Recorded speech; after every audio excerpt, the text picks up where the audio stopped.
What's up everybody? My name is Lunchbox and today I'm going to be showing off the first map that I ever modded and put up for download. I made it a little over a year ago, put it up on Modio, and there have been a few versions that have come out, some by other people, the most popular version of which was done by, I believe his name is The Hacker 72, and it currently has multiple tens of thousands of downloads. I think it's somewhere up in the 40,000 or 50,000. But I did give him permission to change it and upload it. I believe he put a bedroom in it and some other things. So, to start off, you would spawn somewhere around here, and I was nervous that people weren't going to be able to find the place, so I put these signs to direct you to the place. I even removed all the sand out of here except for this so you wouldn't be confused. So you make your way over, and here it is. It's really hard for mobs to spawn in here, and it's really hard for mobs to get in, which is why I have the cactuses around. I used it as a perimeter defense system, but it also doubles as a cactus farm, being that every time the cactuses, or cacti, grow past 2 blocks, they will shed the top block, and you will be able to collect it. And if a mob comes up and tries to get at you while you're there, it will bounce off these until it dies or maybe gives up. So this is a bunker save. I had designed it not really as anything too special. It was supposed to be sort of a tool set to aid people in their survival worlds. And I love that lighting effect. I'm glad it wasn't patched. Did that on purpose. There's a lot of things kicking around that are hidden. This was a cooked pork chop machine. Now, as far as I know, I was the first one to ever make a machine that spits out an endless supply of cooked pork chops. Unfortunately, with the original version of this, after one of the patches, the pigs stopped running while they were on fire. They used to run, falling from here down to this level, and then running again and falling into there. And it worked out almost perfectly. Then after an update, you know, they stopped moving. They just kind of stayed put and died in place, which really made this design obsolete. If any pigs were left alive, they would scoot down here, land on this block, and burn to death on the lava, which also doubled as a disposal unit. Up here, I had a simple cobblestone generator. Wasn't anything spectacular. And this was when I first sort of started getting into Redstone, and a lot of the machines that I build weren't mine, and I didn't modify them at all. So I tried to give credit to the designers if I built something exactly the way that they built it. In here, I built it was just for fun, I built a 3-2 polyrhythm generator, which will not work without the pulse shortener. Now, the pulse shortener is almost necessary for certain redstone designs. What it does is it takes a button and shortens the pulse to a fraction of a second. If you look carefully, I won't get this going, but if you look carefully at this torch, you'll see how quick the pulse actually is. See? Beep. Just a real quick one. So, I thought that was cool. Over here is just a place to stock the egg farm. Down here, you get your eggs dispensed, if there are any. They're a little slow getting out. And over here you would get your melon slices. This was an obsidian generator. It's basically the same concept as all the obsidian generators that I've made after this, except this was not my design, and it was the very first one that I ever made. But it still works. Back here is the melon farm. It is very large and automatic, harvests automatically. So I saw this built as a single cell. So you have one just like this. This is what I learned how to build. What I did is I just mirrored the design and put them in a row. So every time a melon would grow, it would complete a circuit and automatically harvest. I swapped that out for a manually harvesting mechanism, so you can harvest them when you need them and not just have random melon slices floating around. Either way, they are there when you need them. Moving over here was a simple bit for storage. You flip this switch, it opens up this wall and also exposes furnaces. Got a couple cakes, infinite water, some brewing stands, a bed, a hidden chest in the wall with all the modded items that I could make back then. Now this is before mod tools, by the way. I had to do this with hex editing, and I was just barely learning how to do it. Flip this switch, it opens up an enchanting section.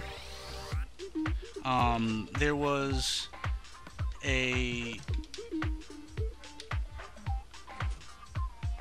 XP generator, the quickest XP generator that I've seen so far. You get to level 30 in just under 8 seconds. Now I don't know, yeah, you don't get experience orbs in creative mode, but what you would do is you would break this all the way down, getting experience for destroying the mob spawners.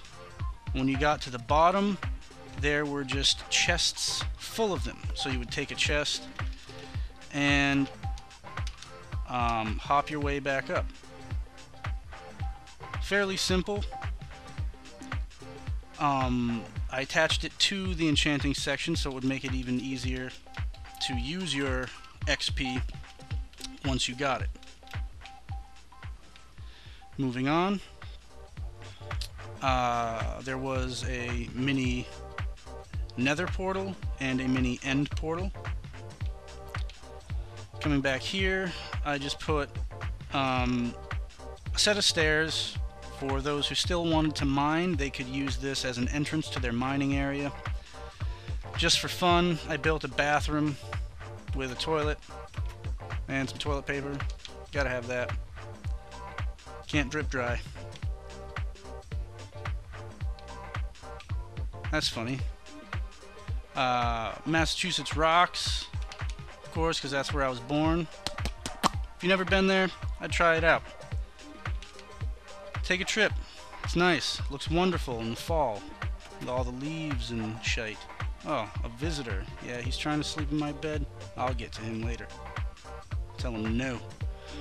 This was, design-wise, as far as looks go, this was my favorite part of the save. I tried to do as much as I could with lighting and with block placement to get something that was very appealing to the eye. This is the sand and gravel generator. This design no longer works. I hope I'm not responsible for that because it was the longest running sand gravel generator that I had seen. And after I made a video not too long ago, it was patched almost immediately after. Who knows, right? In here you've got some storage full of all kinds of things. I think this type of storage is a bit outdated now that mod tools allow you to have villagers that you can buy unlimited items from. This was my very first squid tank for those who wanted a little bit more out of their saves. I've seen working fish tanks, you know, things you could build using redstone that spit out cooked and raw fish into pieces of glass and ice, but this actually allowed for live squid to swim around, and I've since made the other ones bigger. Moving on, one of my favorite parts was I put in a little music section, and the song I chose for this section was Lean On Me, which I thought was perfect, being that this save was designed to help you out in survival. It wasn't meant to give you everything, it was meant to give you an edge. And this is Lean On Me, Minecraft style. What I did also was I kept the beat separate from the notes. So you have all the notes over here, and then you have a beat separate from everything to keep the pace, which helped in making the song, because I could keep the tempo and all that. Down here there was a slime farm and vine farm. You would come down here. I used a slime chunk finder and realized that there was a 3 chunk long, or there were 3 slime chunks in a row, so this entire space will spawn slimes. It was awesome. And you could also harvest the vines off the walls, and as long as you didn't get all of them, they'd grow back. Pretty simple. Back up. There were also 2 mob traps. I made these using the available mob spawners that I found while looking in caves. You flip the switch to choose between the skeleton and the zombie XP farms, and I've got to get this guy out of here, otherwise I'll just bounce off him. So go, unkind sir. Where'd he go? He's just irritating me now. He knew what I was up to. Yep. Okay. So, come down here. That switch will flip the track at that first corner. Now you would come down here, the mob spawner. I'll show you because I made an X-ray glitch, so you can see how it works firsthand.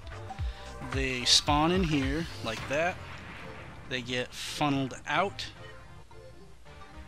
This allows them to work their way up. As soon as their head touches water, they start to swim. They make their way up. They bunch against each other, knocking each other off, landing and leaving them with 1 heart. So then you could destroy them just by hitting them with your hand. And a kill switch, so on and so forth. I'll give them 3 seconds to drop. If they don't, we're moving on. 3, hey, look at that.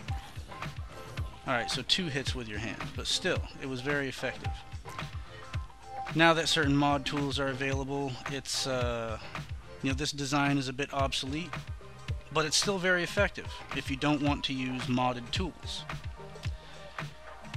So I think that's about it. I didn't do much to the nether or the end.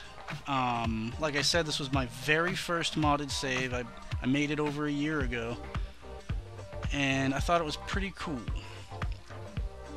But it's up on Modio. You can search for Lunchbox, and all my saves will be on the page that follows. If you want to check it out for yourself, I'd recommend doing that. There's also a music disc rig that I forgot about. It's a bit ancient, really. You have to lure a skeleton into here. I usually just walk around. That's why I built this wall here. Trap him behind the wall. Come over here. He'll walk in. As soon as he hits the pressure plate, this closes and he can't get out. Then you do the same for a creeper. Creepers walk in straight lines, so it's very easy to get a creeper trapped here. Once both are trapped, stand in your spot, and the skeleton will kill the creeper, and you get music discs. I also marked a stronghold with a end portal. You just dig down through here and you'll find that.